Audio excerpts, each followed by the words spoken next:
እኔ በአሁኑ ሰዓት ኢትዮጵያዊ መሆኔ እጅግ በጣም ጎድቶኛል። እኔ በዚህ ሰዓት ምንድነው ኢትዮጵያዊ መሆኔ በጣም ጎድቶኛል። ኢትዮጵያዊ መሆኔ ማዕከላዊ ሰው መሆኔ በጣም ነው ይጎዳል። ሰውየውን ለማስወጣት ያው ከዛ ወደ ላይ ያለ ነው። ቀምት ገብርኤሎች ቤተክርስቲያኑን ዘግተውታል። ሰውየውን አንቀበልም ብለው አሁን ይሄ ደብረ ፀሐይ መዝጋቱ አይሻልም? እንደዚህ ይሻላል ቢቻልማ። አው ሲዲያቆናቱን ካህናቱን አማክሩና ቤተክርስቲያኑ ሲዘጋ ልክ ይገባል። የንጋት ጨለማ እንደዚህ ነው። እውነተኛውን ከሐሰተኛ መለየት ያቀታል። የሰዓት ከእውነት ይልቅ ውሸት ያዘነበለበት ጊዜ ሆኖ እንሰማለን። አዎ የንጋት ጨለማ እንደዚህ ነው። ሐሰት ይበዛል፣ ማታለል ይበዛል። አዎ የንጋት ጨለማ እንደዚህ ነው። እውነተኞች ከሐሰተኞች መለየት ያቀታል። በጣም ያሳዝናልና በቤተ ክርስቲያናችን ላይ የተሰራው አመጽ የተሰራው ደባ ይህ ነው አይባልም። ምን እንግዲህ ክፉም ደጉም ይመዘገባል፣ በታሪክ ይመዘገበላቸዋል። ወሊሶ ሂዶ ተደብቆ ጳጳስ መሾም ማለት የደንበኛ ሰይጣናዊ ስራ እንጂ መንፈሳዊ ተግባር አይደለም፣ የአባትም ተግባር አይደለም።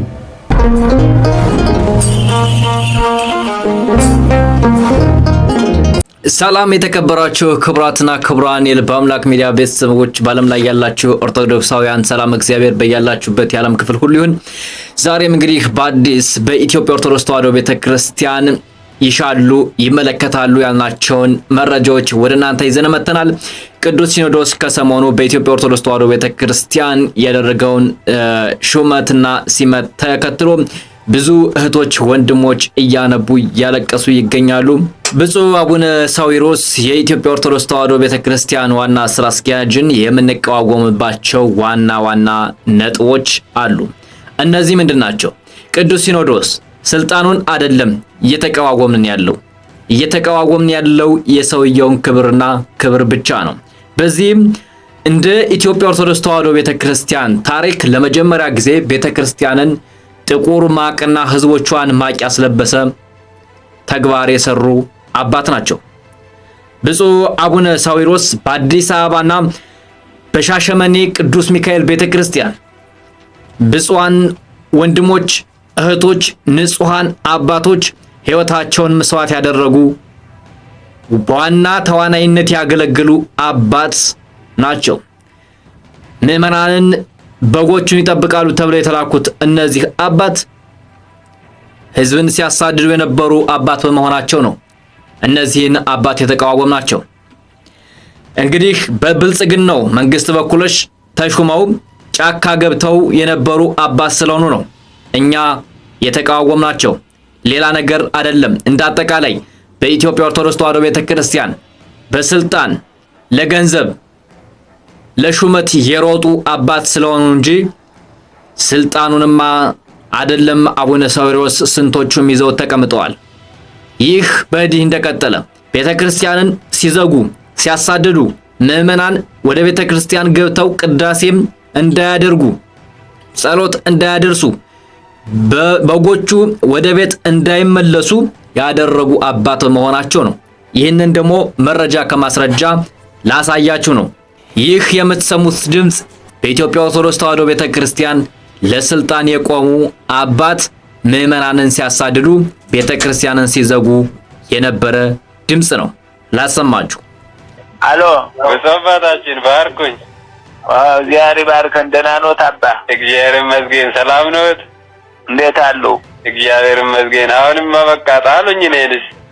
አረ ምን ጥሎታለሁ። ሰውየውን ለማስወጣት ያው ከዛ ወደ ላይ ያለ ነው። ቀምት ገብርኤሎች ቤተክርስቲያኑን ዘግተውታል።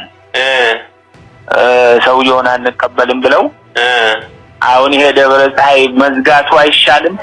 እንደዚህ ይሻላል ቢቻልማ። አው ሲዲያቆናቱን ካህናቱን አማክሩና ቤተክርስቲያኑ ሲዘጋ ልክ ይገባል። ከዛ በኋላ ህዝቡ ይገባበታል። አሁን ወደዚህ ይመጣሉ እርሶ? ወደዚህ ይመጣሉ። አዎ አሁን ሰውየው ይውጣ ብለነዋል። ውጣ ብሎታል። እዚህ ያለው አልወጣም ነው የሚለው። አሁን የነቀምቶቹ አናስገባም ብለው ትናንት ቤተክርስቲያን ዘጉ። ገብርኤል ተዘግቷል አሉ። ሲዘጋ ዛሬ ከንቲባው ይዞታል። እዛ ያለው ሰውዬ አባ ኃይለ ኢየሱስ የሚሉትን ተይዟል። እሱ ውጣ ተብሎ ተይዟል። ቤተክርስቲያን ከተዘጋ ምን ትሰራለህ ተብሏል። እሺ ስለዚህ እርሱ አሁን ቤተክርስቲያኑ የመድኃኔዓለም ይዘጋ። እሺ እስቲ ካህናቶቹን ሰብስቤ አዎ እንትኑን ደግሞ እስቲ ደውዬው እንትን እላለሁ። አዎ ዘግተው ቤተ ቁጭ ይበሉና ከዛ በኋላ እኛ ቆሞሳት ለምዕራብ ወለጋ ቆሞሳት ወደፊት የሚሾም ካጨን እርሶ ቅዳሴም ወንጌልም ይሰብኩ የለ እንዴ? እዛው በቁምስና ይቀመጡበታል ምዕራብ ወለጋ ላይ። እሺ በቃ አለቀ። በቁምስና እዛ ይዘው ይቀመጡና ለሥርዓቱ ለቀኖናው እየታገሉ ሹመት ሲመጣ እዛው አስቀምጮት እኔ ወደ ሌላ ሀገር እስከሄዳለሁ። ሰውየው አያዝን እንዴ? ሄዷል። አሁን እየተደበቀ እኮ ነው የተቸገርነው። እዛ ያሉት አሉ እነዚህና ሀብታሙን ነገረሙ። እነሱ እኮ ናቸው እዛ እየተከራከሩ ያስቸገሩት። አዚዘዋለሁ መቼም ነገ ከነገ ወዲያ። እሺ ዘባታችን። ይህ ድምጽ እንግዲህ እንደሰማችሁት በአቡነ ሳዊሮስ የተቀነባበረ የአባ በርገር ድምጽ ነው ማለት ነው። የአባ በርገር ድምጽ ከአቡነ ሳዊሮስ ጋር አብረው በመወገን ቤተክርስቲያን እንደዚህ ጊዜ የተመቻት የለም ብለው ለብልጽግናው መንግስት በይፋ የተናገሩበት ሊቃውንት የተባሉት አብይ ብለው በአደባባይ ቅኔ የተቀኙለት መወድስ ያቀረቡለት የምታስታውሱት ነው። ይህ ሁሉ የተደረገው ተቀናጅቶ የተሰራ ስራ ነው። ቤተክርስቲያን እንድትፈርስ መድኃኔዓለም ቤተክርስቲያን እንዲዘጋ ይህን ያደረጉ አባ በርገር ናቸው። በማን የተቀነባበረ ነው? በአባ ሳዊሮስ የተቀነባበረ። አባ ሳዊሮስ የኦሮሚያ ክልል ፓትርያርክ ሆነው ይሾማሉ። ሌሎች ደግሞ የአድባራትና የገዳማት መሪ ሆነው ቤተክርስቲያንን ለማገልገል እንግዲህ ለሹመት ማለት ነው። እንደሰማችሁት እኔ አንተን ተካለው እኔ ወደ ሌላ ሀገረ ስብከት እሄዳለሁ። ምክንያቱም እንደፈለጉ ስለሚፈነጩ፣ እንደፈለጉ ቤት ነው የሚነዱ፣ እንደፈለጉ ነው የሚንቀሳቀሱ። በጀት አይያዝባቸውም፣ ኦዲት አይሰራባቸውም። ምን ያድርግ? ስለዚህ እሱ ያረገጠውን መኪና ማን ይረግጠዋል? እሱ የማይለብሰው የማይጫመተውን ጫማ ይጫመታል። ቤተክርስቲያን ምን ታድርግ? ምዕመናን ከኪሱ እያወጣ ለነሱ የሚያደርገው በዚህ የተነሳ ነው ማለት ነው። ምዕመናን ግን የዋህነን የእግዚአብሔር ቸርነት በሕዝባችንና ለኛ እየሆነና እየተራዳን የቅዱሳን ጸሎት እየረዳን እንጂ ይህ የጳጳሳት ባዮች ሴራማ እስካሁን ድረስ ገደል ገብቶ ነበረ። ይህ እንግዲህ በዚህ እንደቀጠለ ብፁዕ አባታችን ስለ አባ ሳዊሮስ በወለጋ ምድር ጫካ ውስጥ ሲመላለሱ ኖረው አሁን ላይ ቤተክርስቲያን እንዴት ይህንን ሰው ልትሾም ትችላለች ሲሉ ደግሞ መልእክት አስተላልፈዋል። ወሊሶ ሂዶ ተደብቆ ጳጳስ መሾም ማለት የደንበኛ ሰይጣናዊ ስራ እንጂ መንፈሳዊ ተግባር አይደለም። የአባትም ተግባር አይደለም። በጣም ያሳዝነናል። በጣም እናዝናለን። እንዲያው ይህን ያህል በቤተ ክርስቲያኗ ኑሮ ቤተ ክርስቲያኗ እንዲህ ያለ ደረጃ አድርሳ እዚህ ደረጃ አድርሳ ስታበቃ በእውነቱ ሌላም ብለው ምስጢር ነበር አልናገረውም። የሚናገር ይናገረው። በጣም ያሳዝናል። በጣም ያሳዝናል። እና በቤተ ክርስቲያናችን ላይ የተሰራው አመጽ የተሰራው ደባ ይህ ነው አይባልም። ምን እንግዲህ ክፉም ደጉም ይመዘገባል፣ በታሪክ ይመዘገበላቸዋል። አቡነ ሳዊሮስ እንዲህ አድርገዋል በዚህ ጊዜ እያሉ ስማቸው ይጠራል። የስም መጥሪያ ደህና ታሪክ መስርተዋል።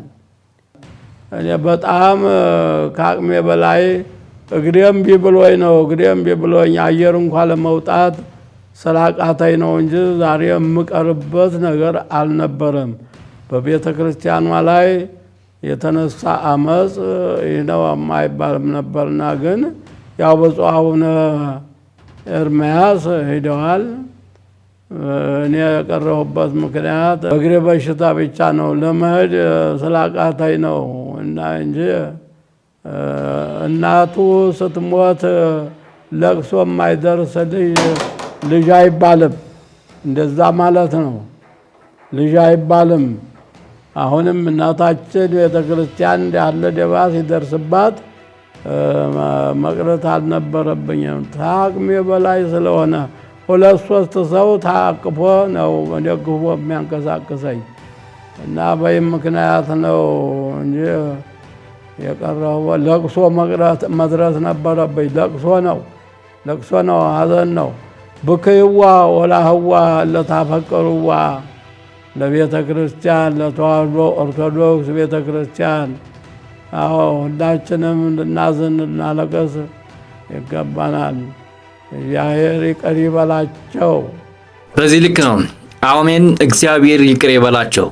ብፁዕ አቡነ ሳዊሮስ መሾማቸው ሳይሆን የሾሙት አባቶች እንደው የት ሄደው ነው የሚለው ብዙዎችን እንደ ኢትዮጵያ ኦርቶዶክስ ተዋሕዶ ቤተክርስቲያን እንደ አንድ ምዕመን እንደ አንድ ልጅ የኔን አስተያየትና የብዙዎችን አስተያየት እንደዚህ ብለዋል ብዬ የታፈነ ድምጻቸውን ወደ እነሱ ለመናገር እንጂ ሌላ ነገር ለመከራከር ወይም ቅሬታ እያቀረብኩ አይደለም። በእኔ በኩል ከቅዱሳን አባቶች እንዲሁም ከተለያዩ ሊቃውንት ቤተክርስቲያን እንበልጣለን እያልን ሳይሆን ግን ቤተክርስቲያን እየሄደችበት ያለው ምዕመናን ድምጻቸው እንዴት ያሰሙ። እኒህ አባቶች እስካሁን ድረስ ያስለቅሱ ነበረ። አልቅሱ ስትሉ ያለቀስን፣ ጮሁ ስትሉ የጮህን፣ ጸልዩ ስትሉ የጸለይን፣ ጥቁር ልበሱ ስትሉ ጥቁር የለበስን ልጆቻችሁ ነን። ቤተክርስቲያን እንዴት ባሳዳጇ ትሾማለች? ኢየሱስ ክርስቶስ እኮ ወደዚህ ምድር ተመላልሶ የመጣው ለአንድ ለጠፋው ልጁ ብሎ ነው። እኛም የጠፋነውን ልጆች በተለያየ ቦታ ወድቀው ላሉ ወንድሞች እህቶች እንድትደርሱልን መከራ በበዛበት ሰዓት መስዋዕት ሆናችሁ እናንተን ተከትለን እኛም ለእምነታችን እንድንቆም እንጂ ሌላ እናታችሁማ ሌላ ምን ያስፈልጋል? በዚህ አይነት እኮ ነው የኢትዮጵያ ኦርቶዶክስ ተዋሕዶ ቤተክርስቲያን እየወደቀች ያለችበት ዘመን አሁን ነው። ምክንያቱም ዘር፣ ሃይማኖት፣ ጎሳ በአባቶች ገብቶ ቤተክርስቲያን ውስጥ ሰይጣን አብሮ እየቀደሰ ነው። ለዚህ ነው እኒህ ብፁዓን አባቶች ይቅር ይበላቸው። እናት እንኳን ስትሞት የማይቀር ልጅ እኔም ዛሬ መቅረት አያስፈልገኝም ነበረ። ለዚህ ነው ቤተክርስቲያን ተጎድታለች፣ ቤተክርስቲያን ተሰዳለች፣ ቤተክርስቲያን ተቀብራለች፣ በገንዘብ እየተገዛች ትገኛለች አልነው። በዚህ ነበረ። ነገር ግን ይህ ብቻ አይደለም። ብፁዓን አባቶች ቀድመው ተናግረው ነበረ። እኔ እንኳን በአሁኑ ሰዓት ኢትዮጵያዊ ባልሆን ደስ ይለኝ ነበረ ሲሉ ብፁዕ አቡነ ሄኖክ ተናግረዋል። ላሰማችሁ እስኪ። እኔ በዚህ ሰዓት ምንድነው ኢትዮጵያዊ መሆኔ በጣም ጎድቶኛል። ኢትዮጵያዊ መሆኔ ማዕከላዊ ሰው መሆኔ በጣም ነው ይጎዳል። የሆነ ጥግ መያዝ ይችል ነበር። ቤተክርስቲያኒቱ ለሶስተኛ ወገን አሳልፎ ለመስጠት የተሴረው ሴራ እጅግ ልብ ይሰማል። አሁን እኔ አንድ ሰው ነኝ፣ ምን አገባኝ ብዬ የሆነ ጥግ ይዤ ዝም ማለት አላቃተኝም።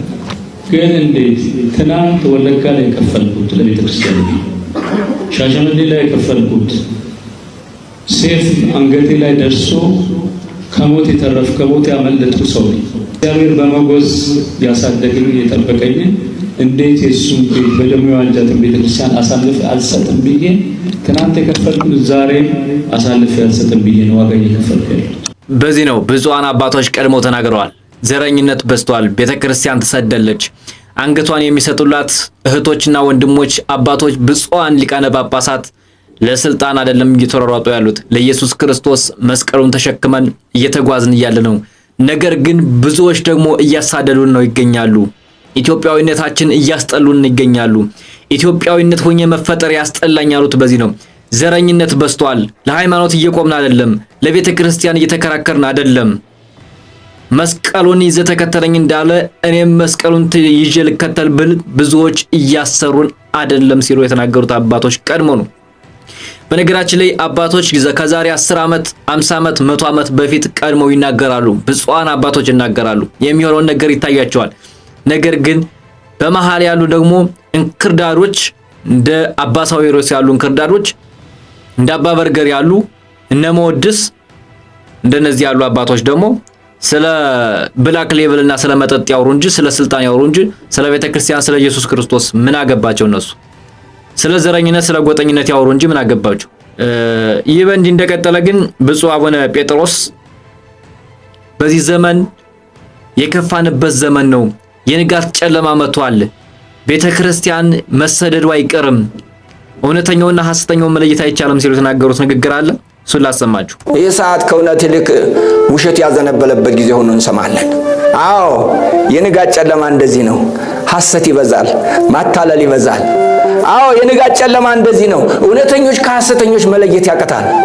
አዎ የንጋት ጨለማ እንደዚህ ነው። አውሬን ከእንስሳ ዛፍን ከሰው መለየት እንደማይቻል ሁሉ በጨለማ ውስጥ እውነተኛን ከሐሰተኛ መለየት አይቻልም። ይህ ሕይወት በጨለማና በንጋት መካከል ላይ ነው ያለነው። ነገር ግን ጊዜውን ጠብቆ ጨለማ ማለፍ አይቀርም፣ ንጋት መምጣቱ አይቀርም። ለዚያ እኔና እናንተ ዛሬ ቢያንስ 3 ነገሮች እንድናደርግ ያስፈልገናል። ቁጥር 1 እውነተኞች እንድንሆን ያስፈልጋል። በዚህ በሐሰተኛ ዘመን፣ በዚህ በአጭበርባሪ ዘመን እውነተኛ ሆኖ መቆም ሰማዕትነት ነው። 2ኛ ቅኖች እንሁን። 3ኛው አማኞች እንድንሆን ያስፈልጋል። ብፁዓን አባቶች ሊቃነ ጳጳሳት እንደዚህ አይነት አባቶችን ለኢትዮጵያ ኦርቶዶክስ ተዋሕዶ ቤተክርስቲያን መስዋዕት የሚሆኑ ለእውነት የቆሙ ለምዕመን መስዋዕት የሚሆኑ ለሀገራችን ኢትዮጵያ ብሎም ለደንበሯ የሚጸልዩ አባቶች የሚያስፈልጉበት ዘመን አሁን ነው። ስለዚህ እንደነዚህ አይነት አባቶችን እግዚአብሔር አምላክ መንፈስ ቅዱስ አቅፎ ደብቆም ይጠብቅልን። ከነዚህ አይነት ሾተላይና ምቀኞች ውሾች ተምረው ያልተማሩ አባቶች ከነዚህ እግዚአብሔር ይጠብቀን እያልኩኝ እንግዲህ የኢትዮጵያ ኦርቶዶክስ ተዋሕዶ ቤተክርስቲያን አንዳንዱ ሲያጠፋ ሌላኛው ደግሞ ለኦርቶዶክስ ተዋሕዶ ቤተክርስቲያን እጅግ የጎና አጥንት በላይ ሆኖ መስዋዕት እስከሚሆን ድረስ የሚሆኑ አባቶች አሉና በነገራችን ላይ እነዚህ አባቶች ለሀገሪቱ መሪም ለእግዚአብሔርም አይገዙም። ምክንያቱም ሁለት ወዶ አይሆንምና እግዚአብሔር በወንጌሉ ተናግሯል። ለሁለት ንጉስ መገዛት አይቻልም ብሎ ተናግሯል። ከዚህ የተነሳ ቀሲስ ያስተላለፉት መልእክት አለ። እሳቸው ላሰማችሁ። ይህንም ክርስቶስን መታዘዝ አይቻልም። ኢምፖሲብል። የብልጽግና ወንጌል ተከታይ ነው። የኦነግ ኦሮሞማ የዘር የጥቁር ናዚዝም አምላኪ ነው። ልክ ሂትለር ሶይል ኤንድ ዘ ብለድ አፈርና ደም እንደሚለው እሱም ለፌፊ ለፋ የሚል ሰው ነው። እጅግ ሰው የሚጠላ ሰው ነው። ሰውን ከርስት ለመንቀል የሚሰራ ሰው ነው። ከሱ ጋር የሚተባበር ጳጳስ በዚህ ቀኖና የተወገዘ ነው። ያለ ሲኖዶስ እኮ እኛ 1600 ዓመት ኖረናል። እንደ የግድ ሲኖዶስ የሚባል ነገር መኖር አለበት እንደ ቢኖር ጥሩ ነው። ቢኖር ጥሩ ነው። አው ሲኖዶስ ሲሪያ አለ፣ ሲኖዶስ ግብጽ አለ፣ ሲኖዶስ ህንድ አለ፣ ሲኖዶስ ኤርትራ አለ። ሁሉም አባቶቻችን ናቸው እዚህ ከጠፋና ዘረኛ ከሆኑ። እኛ ከመንበረ ማርቆስ የሚነቅለን የለም እኮ። እውነት ሰመናገር የኢትዮጵያ ኦርቶዶክስ ተዋሕዶ ቤተክርስቲያን አሁን ቀደሙን ወደ ቀደመው ነገድ ተመለስ እንዳለው መጽሐፍ የቀደመውን ነገድና ወደ አባቶቻችን ልንመለስም ያስፈልጋል። ምክንያቱም እንደነዚህ አይነት አባቶች ከምንመራ ከነሱ ያየነውን እኛም እንደነሱ ከምንሆን ቤተክርስቲያን ያላንድ ሰው ከምትቀር ምቀኛው የኢትዮጵያ ኦርቶዶክስ ተዋሕዶ ቤተክርስቲያን ምቀኛ የሆነ ሰው ለተዋሕዶ እየሰራው ነው በሚል በማሳበብ የሚሰራ ሰው ካለ ምዕመኑ ከነዚህ ሰዎች ምን ይማራል? ምንም ሊማር አይችልምና እንደነዚህ አይነት አባቶች ካሉ ቢቀሩ ይሻላል። ታዲያ ቅዱስ ሲኖዶስ ጳጳሳት ምን ያደርጉልናል? ለኢትዮጵያ ኦርቶዶክስ ተዋሕዶ ቤተክርስቲያን ጥቅማቸው ምንድነው ስንል መምህራን እንደዚህ ብለው መልሰዋል። የኢትዮጵያ ቤተክርስቲያን ትዳን ከተባለ እነኚህ ኤጲስቆጶሳት፣ ጳጳሳት፣ ሊቃነ ጳጳሳት ወይ ደብረ ዳሞ ወይ ግሸን መግባት አለባቸው፣ መዘጋት አለበት፣ ወደ ገዳም መጋዝ አለባቸው። በቃ ይሄ ነው መሆን ያለበት። እንዲሁ ከቀጠልን ዙሪያውን ያሰፈሰፈ ባለሰይፍ አለ፣ ፖለቲከኛ አለ፣ የተሐድሶ ግብስብስ አለ፣ የመናፍቃን ኃይል አለ። የሚመጣው ማዕበል ልንቆጣጠረው የማንችለው ነው የሚሆነው። መሪ የሌለው ማዕበል ነው የሚመጣው። ከፌዘኛ ከብልጽግና ጋር የሚውሉ ሰዎች ኃጢአተኛ ንጹሐንን ገዳማውያንን በቦምብ በፈንጅ የሚጨርስ ትናንት ከደርግ ጋር ከዛ ደግሞ ከወያኔ ኢህአዴግ ጋር ዛሬ ደግሞ ከወዴድ ብልጽግና ጋር መቼ ነው ይቺ ቤተክርስቲያን ከካህዲያን ፖለቲከኞች ተፋታ የክርስቶስ የምትሆነው? ጳጳስ ለምንድን ነው የሚያስፈልገን? ሲኖዶስ ለምንድን ነው የሚያስፈልገን?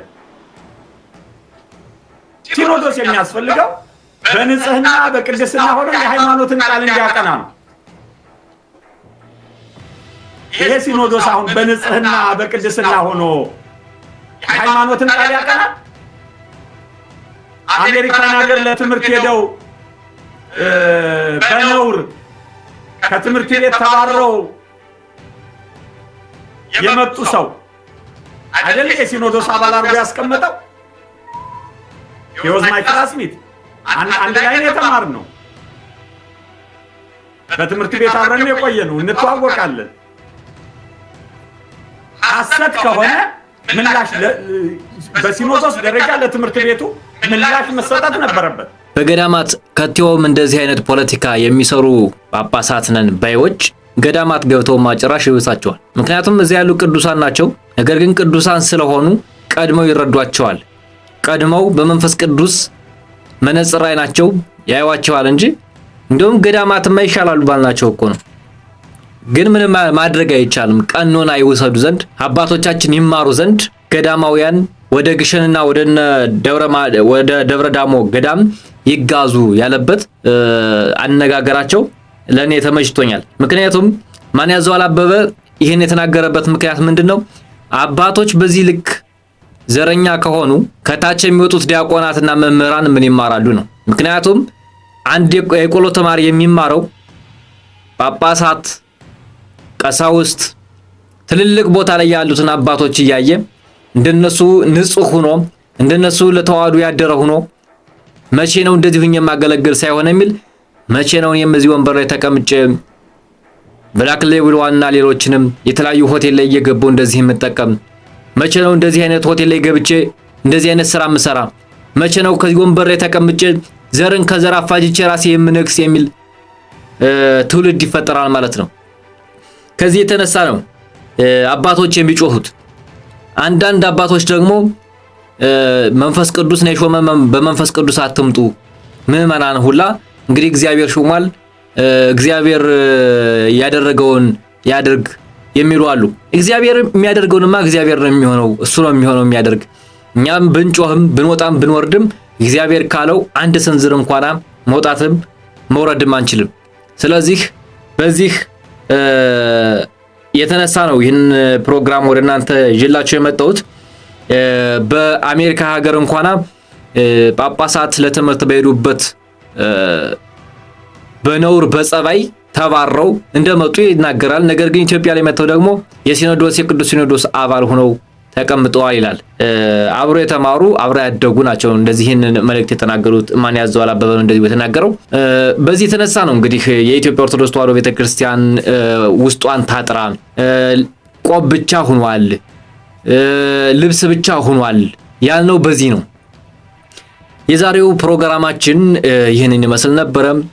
በሌላ ቪዲዮ እስከምንገናኝ ድረስ ሀገራችን ኢትዮጵያን በያላችሁበት የዓለም ክፍል ሁሉ እግዚአብሔር በመንፈሱ ቅድስተ ቅዱሳን ድንግል ማርያም ሳሊተ ምሕረት አኩራሪተ መዓልት ድንግል ማርያም የሰማዕታትና የመነኮሳት ጸጋቸው ቅድስተ ቅዱሳን ድንግል ማርያም ሀገራችን ኢትዮጵያን ትባርክልን። በያላችሁበት ሁሉ ይህ ድምጽ የሚሰማችሁ እግዚአብሔር ሆይ ኢትዮጵያን ሰላም አድርግልን እያላችሁ ጸሎት አድርጉ።